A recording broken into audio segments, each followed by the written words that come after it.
আল্লাহর কাছে এমন, যদি আমার ঈমান মজবুত হয়, আমার ঈমান আছে, ওই ঈমান দ্বারা আমি নামাজ পড়তে পারি, আল্লাহর হুকুম মানতে পারি, কিন্তু এই ঈমান দ্বারা আল্লাহর কিছু নিষেধ আছে, ওগুলি মানতে পারি, ওগুলি থেকে বিরত থাকতে পারি না। আমাদের প্রত্যেকেরই ঈমান আছে, যদি ঈমান না থাকতো তাহলে এই মজলিস পর্যন্ত আমি আসতাম না। ঈমান আছে, কিন্তু এই ঈমান মজবুত না থাকার কারণে আমি আমার গুনাহ থেকে বাঁচতে পারি। এই জন্য গুনাহ থেকে বাঁচার জন্য আমার ঈমানকে মজবুত করতে, ঈমানকে যদি আমি মজবুত করতে পারি, তাহলে আমার আমল সুন্দর হবে। আমল সুন্দর হবে। যে ঈমান কি জিনিস? আল্লাহ তাআলার কুদরতের উপর বিশ্বাস করা, আল্লাহ তাআলার কুদরতের উপর বিশ্বাস করা, যে সমস্ত কিছু আমার আল্লাহ তাআলা করেন, যে আসমান আল্লাহ বানিয়েছেন, জমিন আল্লাহ বানিয়েছেন, আসমান জমিন আল্লাহ তাআলা একা বানিয়েছেন। আসমান জমিন বানাবার আগে আল্লাহ তাআলা কোনো আসমান দেখতে হয় নাই, কোন ক্যাটালগের তৈরি নাই, কোন ইঞ্জিনিয়ারের তৈরি নাই। আল্লাহ তাআলা বলছেন আসমান হয়ে গেছে। দুনিয়াতে যত কিছু দেখতেছি এই সমস্ত কিছু আল্লাহ তাআলাই করতেছেন। যে রাত করতেছে আল্লাহ তাআলা করতেছে, দিন করতেছে আল্লাহ তাআলা করতেছে। কোন সময় রাতকে দিনের ভিতরে দিনকে বড় বানাইতেছে, রাতকে ছোট বানাইতেছে। আবার কোন কোন সময় দিনকে রাতের ভিতরে রাতকে বড় বানাইতেছে, দিনকে ছোট করতেছে। এটা একমাত্র আমার আল্লাহই করতেছে। এরকম ভাবে যদি আল্লাহকে আল্লাহ যদি চিনতে পারি, তাহলে আল্লাহর হুকুমগুলি মানা আমার সহজ। আল্লাহকে চিনার নাম হলো ঈমান, আর আল্লাহর হুকুমগুলি হুজুর পাক সাল্লাল্লাহু আলাইহি সাল্লামের তরিকা মানার নাম হলো আমল। আমি যদি চিনতে পারি, তাহলে তার আমল সুন্দর হবে। আমি যদি জানতে পারি এই মসজিদে আপনাদের এই এলাকার একজন এমপি আসছে, তাহলে যদি চিনতে পারেন, আপনারাও চিনতে পারেন, আপনি বলেন তো এই এমপি সাহেবকে ওখানে বসতে দেবেন, সম্মান হাতে নিয়ে আসবেন, ওখানে নিয়ে আসবেন সম্মানের সাথে, কারণ তাকে চিনতে পেরেছেন, তাকে মানা তার জন্য সহজ। আপনি চিনতে না পারতেন, তাহলে সাধারণ মানুষের মধ্যে তার সঙ্গে এরকম ব্যবহার করতেন, ঠিক না? তো আল্লাহকে যদি আমি চিনতে পারি, তাহলে আল্লাহকে মানা আমার সহজ হয়।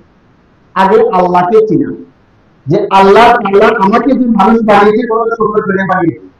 একবার একটু চিন্তা করি, লক্ষ কোটি মানুষের মাঝে যদি একজন ভাইকে ছেড়ে দেওয়া হয়, তাহলে ওই ভাইকে চিনে আনা আমার পক্ষে অসম্ভব হবে না, অবশ্যই সম্ভব হবে। টেস্ট লাগবে না যে এটা কি আসলে আমার ভাই নাকি আরেকজনের। আল্লাহ তাআলা কেমন বানান? আমরা প্রত্যেকটা মানুষের চেহারাকে আলাদা করে বানিয়েছেন, প্রত্যেকটা মানুষের চেহারাকে আলাদা করে বানিয়েছেন। শুধু তাই না, প্রত্যেকটা মানুষের বডির মধ্যে 1 ইঞ্চি পরিমাণ একটা জায়গা আছে। 1 ইঞ্চি পরিমাণ জায়গাটা অন্য আরেকজনের 1 ইঞ্চি পরিমাণ জায়গার সাথে মিলে না। সেটাকে একটা আঙ্গুলের একটা ছাপ, একটা আঙ্গুলের চাপ, বৃদ্ধা আঙ্গুলের একটা ছাপ অন্য আরেকজনের সাথে মিলে না। আল্লাহ তাআলা কেমন বানান, কত সুন্দর করে আলাদা করে বানিয়েছেন। এরকম বানিয়ে আল্লাহই পারেন, আল্লাহ ছাড়া আর কেউ পারেন না। ভাই আসেন, চলে আসেন, যারা নাকি দোকানে আছেন, চা খাচ্ছেন, পান খাচ্ছেন, টান খাচ্ছেন, এগুলি সবাই চলে আসেন মসজিদে, ওলামা হযরত চলে আসবে ইনশাআল্লাহ।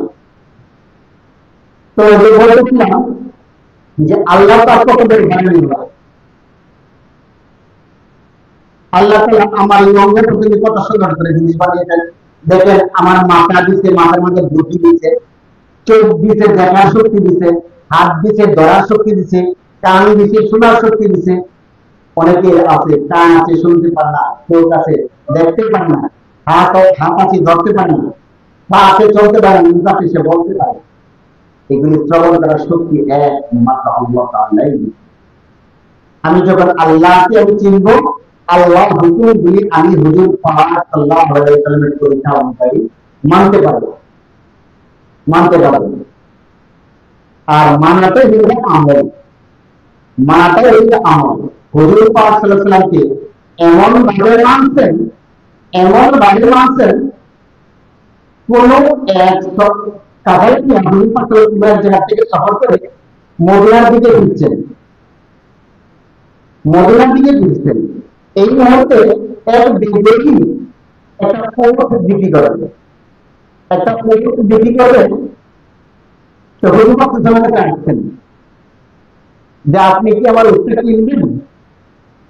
তো হুজুর বলতেছে যে আমার কাছে এই মুহূর্তে টাকা নাই, তো মদিনায় টাকা আছে, তুমি যদি আমার কাছে বিক্রি করো তাহলে মদিনা যে দাম পরিশোধ করো। তো এখানে দাম ঠিক করছে, মদিনা যে দাম পরিশোধ করে। তো হুজুর হাঁটতেছে, এই অবস্থায় দিয়ে আস্তে আস্তে আস্তে আস্তে পিছনে দিকে একটু পিছনে চলে আসছে। এর মধ্যে সাহাবাদের সঙ্গে দেখা হয়েছে। সাহাবারা জানতেন না যে একটু আগে এই উটটা হুজুর পাশাল্লাম কিনছেন। এই উটটা দেখে সাহাবাদের পছন্দ হয়ে গেছে। সাহাবারা বলতেছে যে তুমি কি উটটা বিক্রি করবা? তো হ্যাঁ বিক্রি করো। তো দাম কত? তো এমন দামাদামি করছে হুজুর পাশাল্লাম যে দামে কিনছেন তার চেয়ে বেশি মূল্য পাবে। এখন তো বেশি তার লোক এসে গেছে। ওখানে থেকে যদি বিক্রি বেশি করতে পারি তাহলে টাকা বেশি পেয়ে যাবো। তো এটা বাহানা প্লাস করতেছে, হুজুরের কাছে গেছে, ইয়ে বলতেছে আপনি কি আমার উট কিনবেন? উট কিনবেন মানে আমি তোমার কাছ থেকে উট কিনছি, মদিনা যে টাকা পরিশোধ করবো। না, উট কিনছে কি সাক্ষী আছে? আমি আপনার কাছে উট বিক্রি করি, আপনি যদি উট কিনেন এই মুহূর্তে টাকা দেন, আর যদি এই মুহূর্তে টাকা আনেন তাহলে অন্য কোথাও বিক্রি করবেন। তুমি তো উট বিক্রি করছো, তো আমি তো উট আপনার কাছে বিক্রি করছি, সাক্ষী আছে? না, কোনো সাক্ষী নাই। হুযায়ফা রাদিয়াল্লাহু পিছন থেকে এসে বলল, ইয়া রাসূলুল্লাহ আমি সাক্ষী আছি। তো আল্লাহ রাসূল বলেন, হুযায়ফা তুমি সাক্ষী তোমার তুমি তো কিনা বেচার সময় তুমি কিনা চিনি না, তুমি কিভাবে সাক্ষী দিবে? তো ইয়া রাসূলুল্লাহ আপনি আসমানের খবর দেন, ওটা বিশ্বাস করতে পারি, দেখি নাই। জমিনের নিচে কি হয় এর খবর দেন, ওটা বিশ্বাস করতে পারি।